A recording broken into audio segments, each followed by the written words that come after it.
So somewhere around 1987, I started like messing around doing wavy, trying to do wavy styles. And I marked 3 pages here on my this old piece book because I wanted to show a couple things about why I did that. Well, first of all, well, right here, I would use these thick sharpies, whatever, on the paper. But I would also do these burgundy red, thick waves.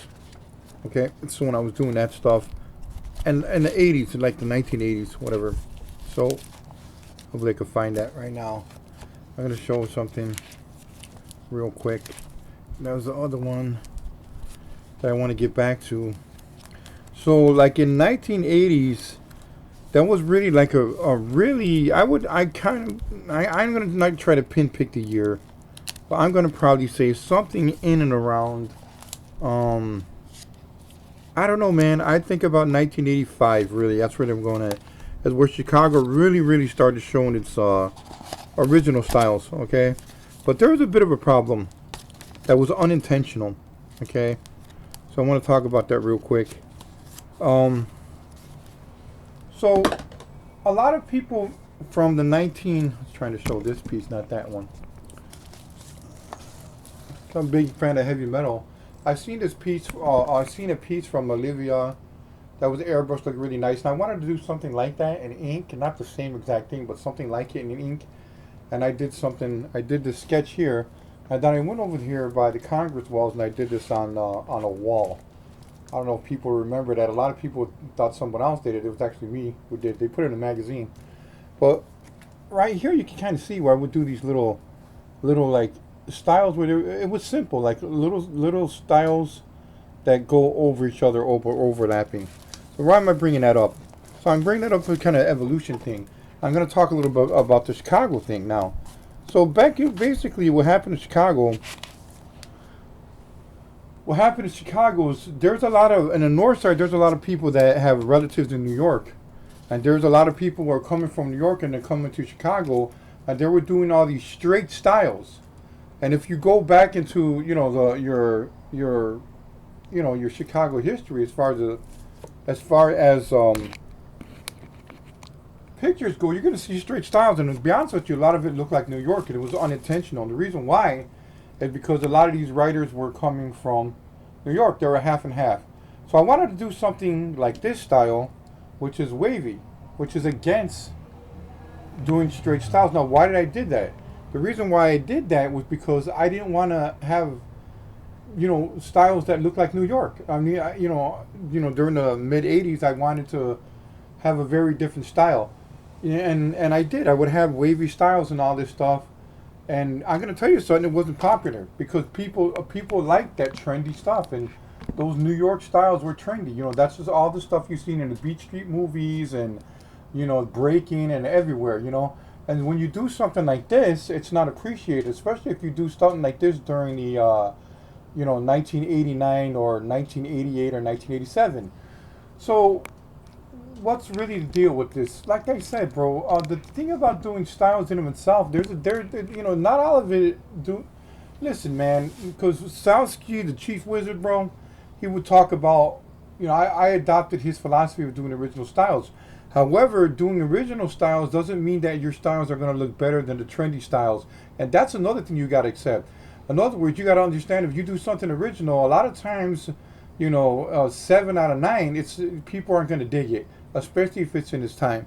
So I went out there and started doing these kind of styles, and then, I want to bring something else about somebody else. And I brought him up in the other blog, was Fess. Fess had these spaghetti letters. And he had those letters during the 80s when everybody was doing those New York styles from, having this kind of trend. Not necessarily to say they're biting off of New York, but they really had that signature New York look. And a lot of the North Side writers had that. And I think you could see it for yourself when you go look at it. You look through pictures and what have you. But Fess had this spaghetti style. Now, with me, I wanted to have something that was more elaborate. More elaborate as far as going against straight styles. So what I started doing was doing a lot of pickets and all that, and a lot of overlapping and a lot of intermerging. And a lot of writers during that time they simply didn't know how to do that, or they didn't want to go to the trouble of it. See, I have these are like really complicated stitches. Inside, I'm very well known for doing wild style outlines, but also doing outlines and details in the outlines, which are not just there, but they're, they're in conglomerate with the rest of the style. Right here, you can see like a blue, figment that's going behind it. So there's a lot of overlapping that's legitimate, you know. And then I started thinking, well, what about the characters? I used to merge characters back and forth, and then I go, well, what if I were to do styles in the characters? And people said, well, you can't do that. It would mess up the character. And when I first did it, it did. And so I started learning how to respect the outline of the character. And then what happened here was that when I started respecting the outline of the character, I gave space, and then I can have moves going in the character, going and going outside of the character here, and I can have styles in the character, kind of meandering around there, that kind of shit. I'm gonna tell you something, bro. I like the stuff I do, man. I'm gonna tell you something right off the bat. I was not welcomed for doing these kind of things. I was heavily demonized for doing stuff like this, and that kind of continues today. Listen, man. I mean, they're gosh, I don't want to. I'm trying not to. I'm trying to get things. I'm trying to say things in a certain way where it's not going to be offensive, but it just goes like this, bro. When you do styles and stuff, the thing is that you're doing original styles. Some of them, people are gonna react not good.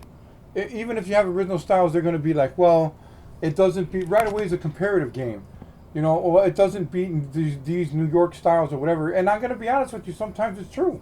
A lot of times, original styles do not look as good as the trendy styles. As a matter of fact, trendy styles are in trend because they're fucking trendy. They look good, so they're trendy. But the thing, there is something to doing original styles that is worth your effort. You know what I mean? Even if you do an original style and it's not as good looking as a trendy style, it's still worth doing it because it shows a certain viability from you as an artist. And that's a lot of what the artistry is about. It's creating things that haven't been seen before.